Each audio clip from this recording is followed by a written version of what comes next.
noong 1991, yung pinakamahal nating pastor, nagpunta sa Cebu, nagkrusada. That was the first crusade ever held in Cebu City.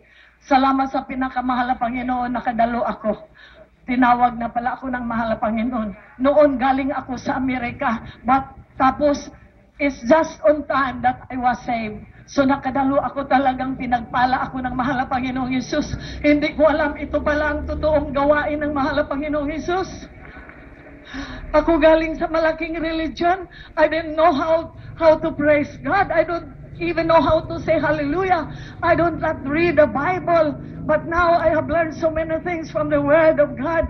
I praise the Lord. I thank the Lord.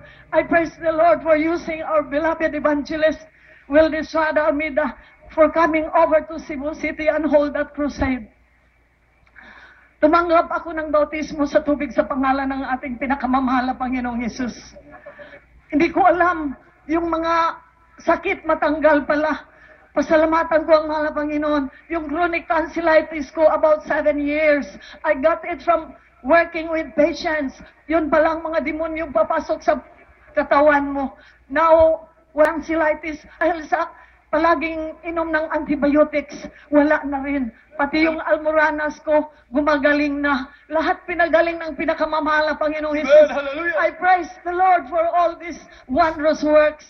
Salamat sa pinakamahal na Panginoon. Kung hindi ako nakadalo, hindi ko alam, I would be still a doctor. Salamat sa mahal na Panginoon. Ang mahal na Panginoon ang usap sa akin.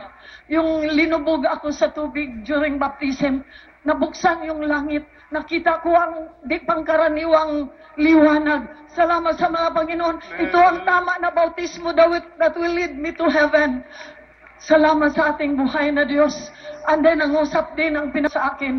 Punta, saan ako maghayo? Saan ako magibahagi ng salita ng Diyos? I don't know how to speak.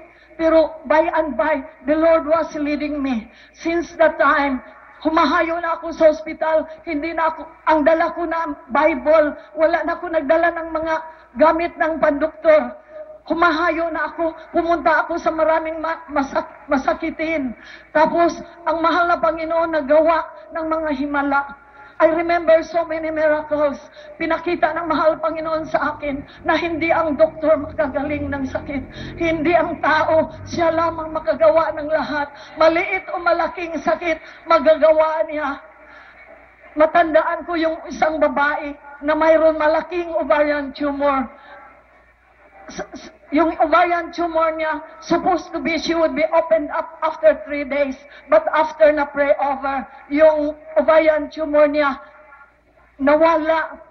Yung mga doctor was surprised. Everybody on the hospital was surprised.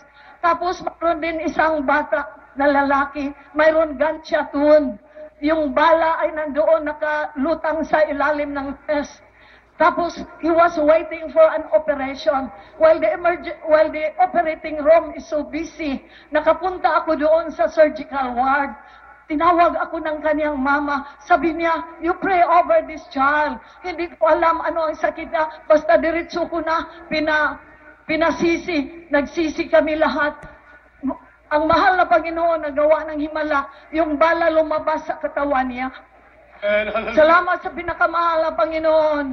Mayroon din isang babae na mayroon congestive heart failure. You know, when you have congestive heart failure, you have your few last breaths. And the doctors were frantic, trying to prolong life.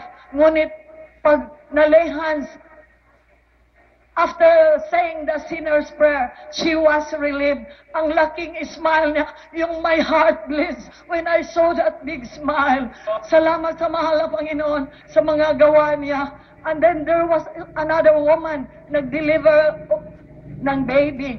And after 3 days, nag-coma. The same also, the doctors were frantic. And gawa ng Panginoon, yung mama niya, nakita niya ako sa ospital, naghayo, tinawag ako, sabi niya, you pray over these sick people, and then, gina-pray over ko. Salamat sa Panginoon, yung kumatos na babae, gumising, salamat, hallelujah, hallelujah, hallelujah, hallelujah, hallelujah. Salamat din sa mahal na Panginoon. Ang dami pa ng mga himala. Mayroon isang batang kuba. Hindi yun nilihans ko. Gikumbinsi ko yung mama na magdalo sa gawain. Inoperahan siya. After ng operasyon, yung bata naging kuba. Ang laking bukol sa likod. Tapos, after maybe she thought it's over because she saw me frequently in the hospital. And then, talagang dumalo na yung lula, dala na yung kuba nga bata. Tapos, the next time I saw that bata na kuba, talagang kuba, straight na yung likod niya. Salamat sa mahal na Panginoon. Salamat sa mga gawa niyang. Salamat sa mahal na Panginoon. Kinukumbinsi ako ng mahal na Panginoon, maggawa niya ang lahat. Tapos, mayroon pang isang, yung kulam, dinayagnos ng malaking ospital doon na cancer of the bones. Doon lang ako naghayo sa jeepney. Hindi ko alam yung babae mayroon kulam. Tapos pumunta siya sa gawain, pumunta siya sa pastoral, nagpabautismo. Tapos yung beetle lumabas sa kanyang shoulder na sabi ng doktor, cancer of the bone. Marami pang mga himala ang gawa ng mahal na Panginoon. Yung buhay ko nagbago din. Mula tumanggap ako ng bautismo sa tubig sa pangalan ng pinakamamahal na Panginoong Yesus. Maguloy din ang buhay ko. Palagi kami nag-away sa beloved husband ko. Yung beloved husband ko maraming bisyo, uminom, sigarilyo, barkada, nagsabong. Sa kahabagan ng mahal na Panginoon, wala na. Salamat sa mahal na Panginoon. Maraming pagpapala, maraming himala ang mahal na Panginoon. One day, naghayo ako sa ospital. Hindi ko na inantala na, doktor, nakalimutan ko na yung profession ko. Pagkatapos, sabi ng dalawang tao, naghintay sa bahay ko, upahan ko itong bahay mo. So, sabi ko, sige, upahan nyo. Ginawang office ng government. So, how many years I was supplied? Araw-araw pumunta na ako sa ospital. Hindi ko na inantala, wala kami makain. God has supplied all my needs. Salamat sa pinakamahal na Panginoong Yesus. Maraming himala sa buhay ko. Salamat sa mahal na Panginoon. Napatdako ako dito sa Manila again.